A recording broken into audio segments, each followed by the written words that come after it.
دیکھیں کہ خدا یسایہ باب 44 آیت 8 میں کتنا شاندار بیان کرتا ہے۔ وہ کہتا ہے تم نہ ڈرو اور ہراساں نہ ہو، کیا میں نے قدیم ہی سے تجھے یہ نہیں بتایا اور ظاہر نہیں کیا؟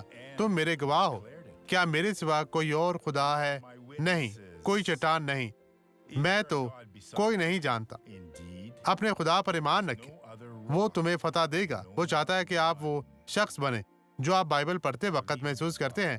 جب وہ الہام آپ کے پاس آتا ہے، کلام پر عمل کرنا شروع کریں اور آپ وہاں یسوع کے نام پر پہنچ جائیں گے۔ خدا پر ایمان رکھیں اور اپنی برکت پائیں، کیونکہ خداوند آپ کو یہی سکھانا چاہتا ہے۔ جو یسوع میں ایمان رکھتا ہے وہ کبھی بھی مشکل میں نہیں پڑتا۔ اب یہ گواہی دیکھیں۔ ٹھیک ہے، جب میں 13 سال کی تھی تو میری بہن نے میری ٹانگ میں چھرا گھونپ دیا تھا۔ تب سے ایک ٹانگ کو میں گھسیٹ رہی ہوں اور آج دیکھیں بہن آپ کی عمر کتنی ہے؟ میں 61 سال کی ہوں۔ 48 سال پہلے اس کی بہن نے اس کی ٹانگ میں چھرا گھونپا تھا۔ وہ 13 سال کی تھی۔ کیوں؟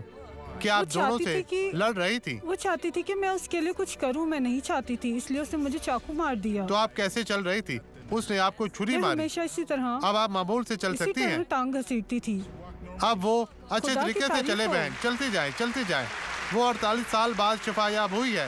یسوع تیرا شکر، تیری تعریف ہو، تو خوبصورت ہے۔ آئے اب دعا کریں۔ میں آپ کے لیے دعا کرنا چاہتا ہوں۔ دیکھیں کہ خداوند کس طرح میرے اور آپ کے درمیان موجود ہے۔ وہ اس وقت یہاں پر موجود ہے۔